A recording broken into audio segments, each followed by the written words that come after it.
Saudara-saudari yang dikasihi oleh Tuhan Yesus Kristus, selamat bertemu kembali di dalam program Arus Hayat Voice. Dalam kesempatan ini, saya akan menyampaikan firman Tuhan dengan judul Kelemahan Kita Menjadi Kemegahan. Pembacaan Alkitab kita ambil dari 2 Korintus pasal 12 ayat 9. Tetapi jawab Tuhan kepadaku, cukuplah kasih karuniaku bagimu, sebab justru dalam kelemahanlah kuasaku menjadi sempurna. Sebab itu aku terlebih suka bermegah atas kelemahanku, supaya kuasa Kristus turun menaungi aku. Demikianlah firman Tuhan.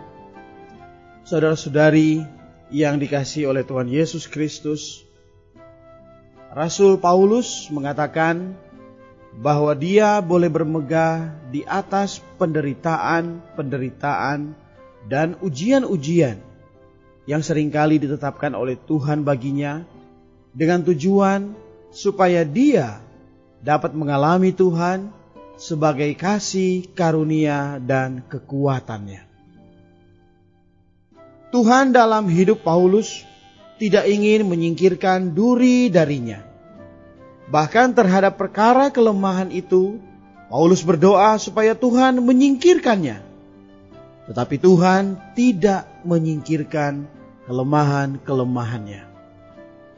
Tuhan tidak menyingkirkan ujian-ujian. Bahkan Tuhan membiarkan semuanya itu terjadi di atas diri Paulus. Ini memperlihatkan kepada kita bahwa Paulus tidak saja harus menganggap dirinya lemah, tidak ada kekuatan, tidak berdaya. Dia harus bergembira karena kelemahannya. Tidak ada kekuatan dan tidak berdaya. Saudara-saudari, apakah di sini mengatakan bahwa kita harus menangis karena kelemahan kita? Apakah kita harus menangis karena masalah-masalah yang kita alami? Oh, tidak. Tidak saja tidak menangis, sebaliknya harus bergembira. Tidak saja bergembira, bahkan dikatakan firman Tuhan kita harus bermegah. Apa yang disebut bermegah atas kelemahan? Orang dunia semua mengeluh atas kelemahan. Tetapi orang yang menang bermegah atas kelemahannya. Karena kita mempunyai iman. Saudara-saudari, apakah di dalam hidup kita merasakan adanya kesulitan? Apakah di dalam hidup kita merasakan adanya kegagalan? Apakah di dalam hidup kita merasakan adanya pergumulan? Ketahuilah, kesulitan kita, kegagalan kita, semuanya berguna untuk kita dan membantu kita untuk menang. Nah, bagaimana kita memperoleh kemenangan? Ada seorang saudara yang sudah beroleh selamat 3 atau 4 tahun, namun di dalam hidupnya dia mempunyai suatu kebiasaan menghisap rokok. Padahal ia sudah beroleh selamat dengan jelas. Namun perkara merokok, ia tidak bisa untuk melepaskannya. Ia sadar bahwa ketika ia merokok tidak ada kesaksian sebagai orang yang telah menerima keselamatan. Namun perkara rokok sangat sulit untuk dia lepaskan. Oh, artinya dia merokok sambil menderita. Begitu mendengar suara orang, cepat-cepat ia mematikan rokoknya. Ketika merokok di jalan, ia harus melihat ke depan atau ke belakang. Apakah ada orang yang mengenalnya? Dia telah berusaha berhenti merokok, tetapi selalu gagal. Oh, sungguh tidak berdaya. Sampai suatu hari dia mengalami perkataan Tuhan yang berkata, cukuplah kasih karuniaku bagimu. Sebab justru dalam kelemahanlah kuasaku menjadi sempurna. Dari ayat ini, dia menyadari dirinya tidak berguna. Dia menyadari bahwa dirinya tidak berdaya. Tetapi akhirnya dia bisa berhenti merokok karena ada Tuhan sebagai penggantinya. Ada Tuhan yang lebih unggul, lebih menarik, yang bisa menggantikan dia dari kebiasaan merokok.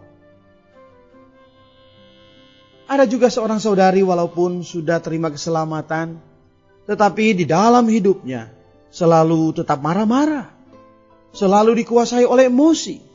Tatkala ada tekanan di dalam hidupnya, pergumulan di dalam rumah tangganya, saudari ini langsung dikuasai oleh amarah yang meledak-ledak.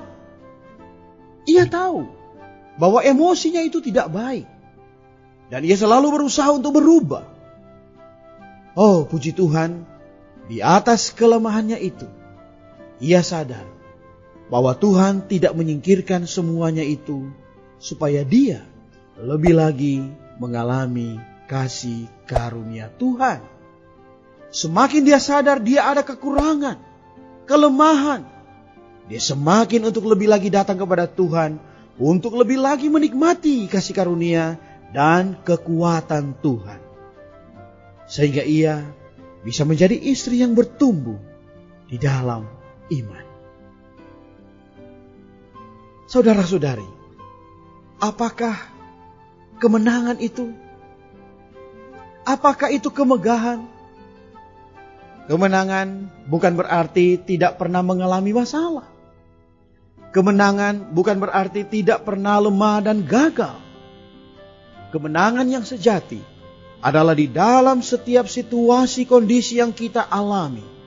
Kita mengalami kasih karunia Tuhan dan kekuatan Tuhan nyata di dalam hidup kita.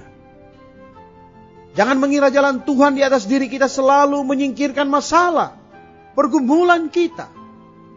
Kadang jalan Tuhan di atas diri kita, Tuhan tidak mengubah, Tuhan tidak menyingkirkan masalah-masalah, ujian-ujian, dan penderitaan-penderitaan. Bahkan Tuhan mau kita mengalami kelemahan-kelemahan itu. Tuhan mau kita mengalami ujian-ujian itu. Bahkan terhadap semuanya itu, kita tidak boleh bersedih atau meratapinya. Tetapi Tuhan mau kita bermegah di atasnya. Supaya apa? Supaya kita dapat mengalami kuasanya dan kekuatannya menjadi sempurna di atas kita dan membuat kita bertumbuh di dalam iman. Haleluya. Terima kasih. Renungan yang telah disampaikan oleh Pak Pengkhotbah dan semoga menjadi terang bagi kehidupan kita. Oleh karena itu, sebelum kita tinggalkan tempat ini, biarlah Bapak Gembala membawakan kita dalam doa. Kepada Bapak dipersilahkan. Mari kita berdoa. Tuhan, kami bersyukur bahwa Engkau telah menetapkan jalan kemenangan bagi kami.